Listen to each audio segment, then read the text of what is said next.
Dans certaines régions vallonnées d'élevage, les sangliers sont devenus de plus en plus audacieux, s'attaquant souvent aux enclos à la faveur de la nuit.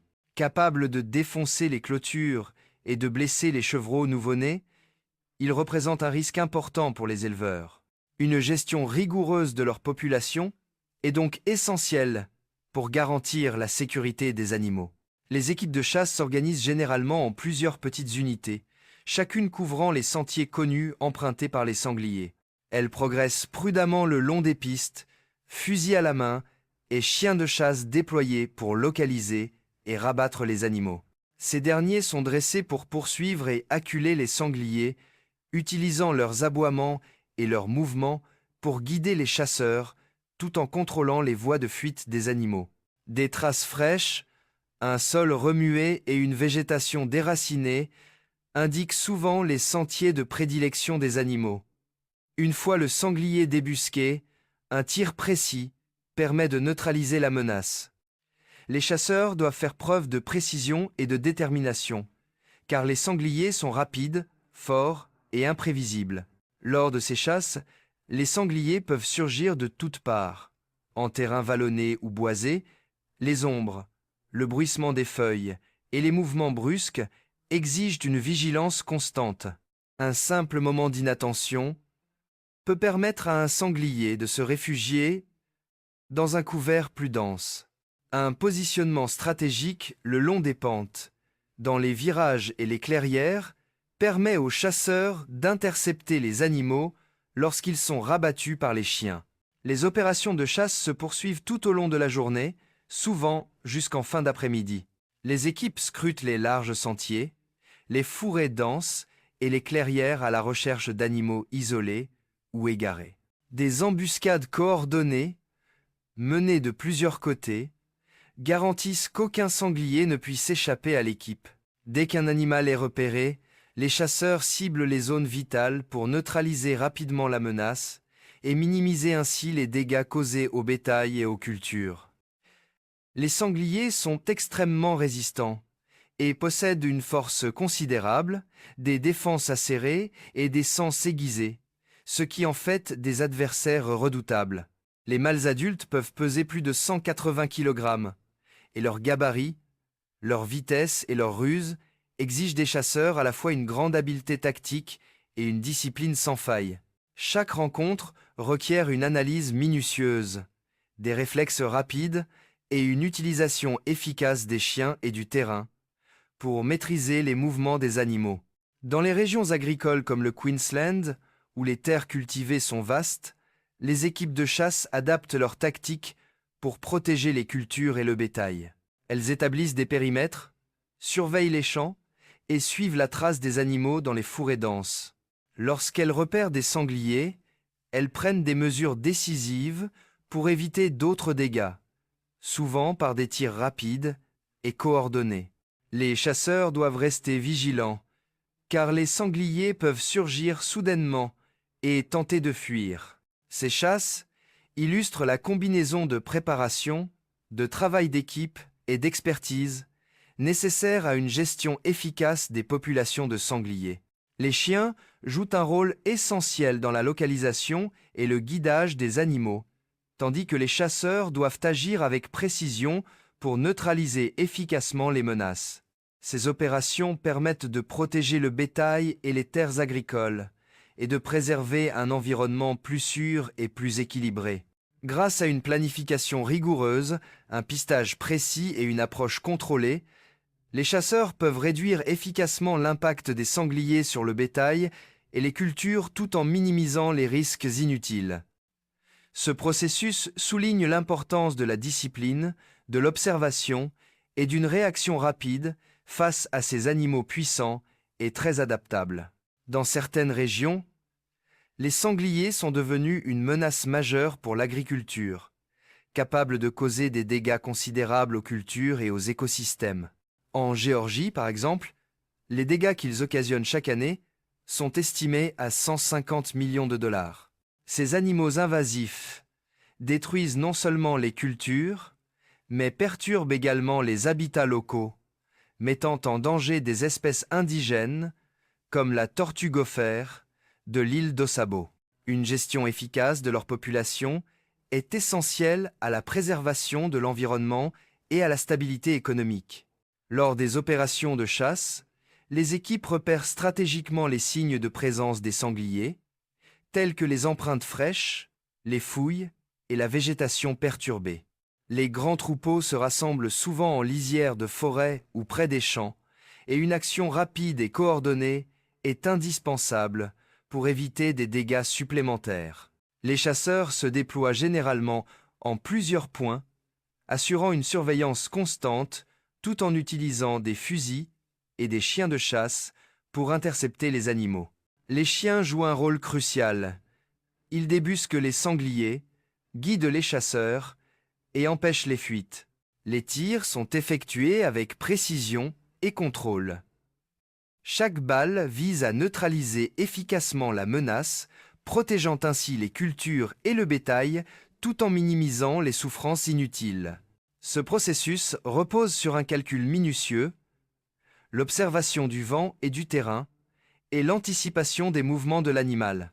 Lorsqu'un sanglier est intercepté avec succès, sa chute représente non seulement la suppression immédiate d'une force destructrice, mais aussi la préservation de la végétation et des terres agricoles environnantes. Les opérations de chasse peuvent durer plusieurs heures, dès l'aube et tout au long de la journée. Les chasseurs doivent évoluer sur des terrains variés, notamment des collines, des sentiers et des prairies, où la visibilité est réduite et les animaux peuvent se déplacer rapidement. La chaleur, la végétation dense et le comportement imprévisible des animaux exigent une vigilance constante et des réflexes rapides. Tout au long de la journée, plusieurs rencontres peuvent se produire simultanément. Les sangliers sont capables de charger avec une grande vitesse et une force impressionnante, ce qui exige une réaction rapide pour assurer la sécurité. Même lorsque les animaux tentent de fuir, un positionnement coordonné et l'utilisation de chiens de chasse permettent aux équipes de les intercepter et de les neutraliser, avant qu'ils ne causent davantage de dégâts. Les sangliers sont extrêmement résistants et intelligents, dotés de sens aiguisés et d'instincts puissants. Les mâles adultes peuvent peser plus de 180 kg, ce qui, en fait, des adversaires redoutables. Leur force physique et leur capacité d'adaptation exigent des chasseurs discipline, patience et expertise. Chaque chasse réussie démontre l'importance de la préparation, du travail d'équipe et de la prise de décision rapide pour gérer ces populations invasives. Dans des régions comme la France et la Géorgie, où les populations de sangliers sont importantes, les chasseurs jouent un rôle essentiel dans la protection de la production agricole et la sécurité publique.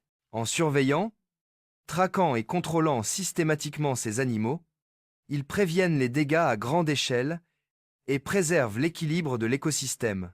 Ces opérations permettent de protéger les terres agricoles, de réduire les perturbations écologiques et d'atténuer les pertes économiques. Le travail des chasseurs exige à la fois des connaissances, des compétences et le respect de la réglementation, ce qui souligne la complexité et la nécessité de la gestion des populations d'espèces sauvages invasives. Grâce à un positionnement stratégique, un pistage attentif et une action précise, les chasseurs parviennent à contrer la menace immédiate que représentent les sangliers tout en minimisant les risques pour eux-mêmes et pour l'environnement. Ces pratiques soulignent l'enjeu plus vaste que représente la gestion des espèces très adaptables dans les paysages agricoles et la préservation des terres cultivées et des écosystèmes naturels. Au-delà des mesures de contrôle immédiat, les gestionnaires de la faune sauvage privilégient de plus en plus les mesures préventives afin de réduire les conflits avant que les sangliers n'atteignent les enclos à bétail ou les cultures. Des clôtures renforcées par un grillage d'acier, des éclairages à détecteurs de mouvement et des alarmes automatiques sont désormais largement déployés autour des zones vulnérables.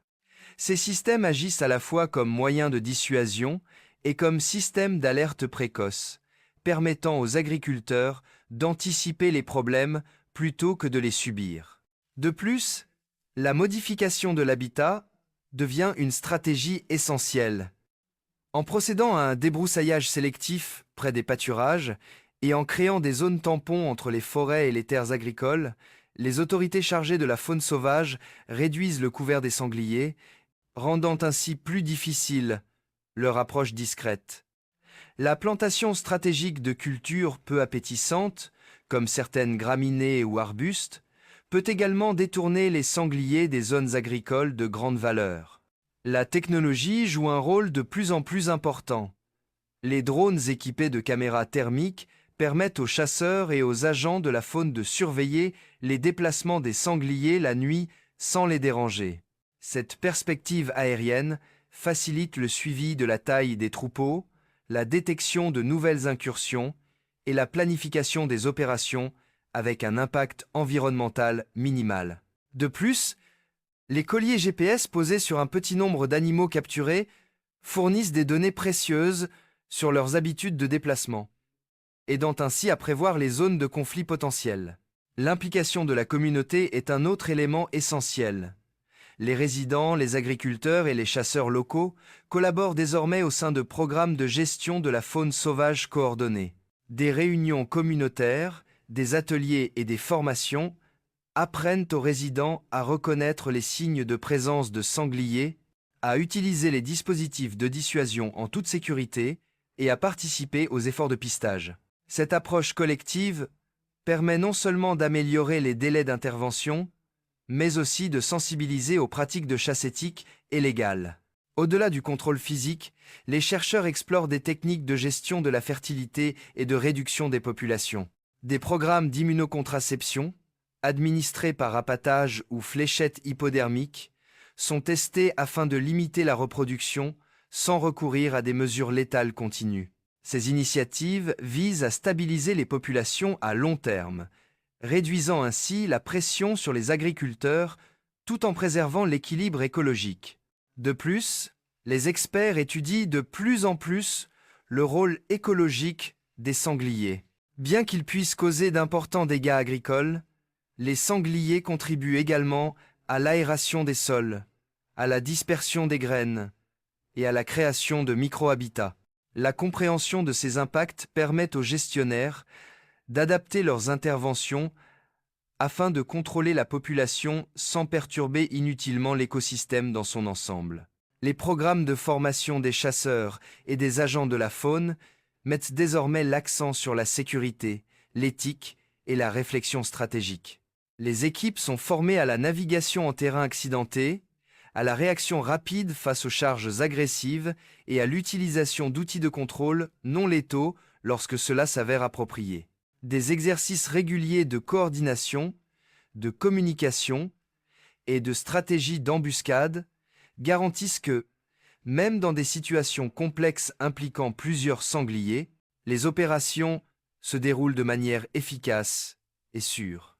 Enfin, le changement climatique introduit une nouvelle variable.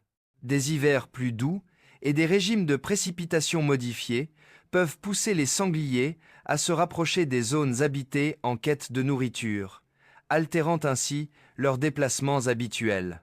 Les gestionnaires de la faune sauvage utilisent désormais la modélisation prédictive, des programmes de patrouille flexibles et des unités d'intervention rapides pour faire face à ces variations saisonnières et climatiques. Grâce à une combinaison de technologies, d'implication communautaire, de sensibilisation écologique et de chasse experte, la gestion des populations de sangliers évolue d'une chasse réactive vers une gestion globale et adaptative de la faune sauvage. L'objectif n'est pas seulement d'éliminer une menace, mais aussi de préserver la productivité agricole, de protéger le bétail et de maintenir l'harmonie écologique tout en respectant l'intelligence et la résilience de l'un des mammifères les plus redoutables de la nature.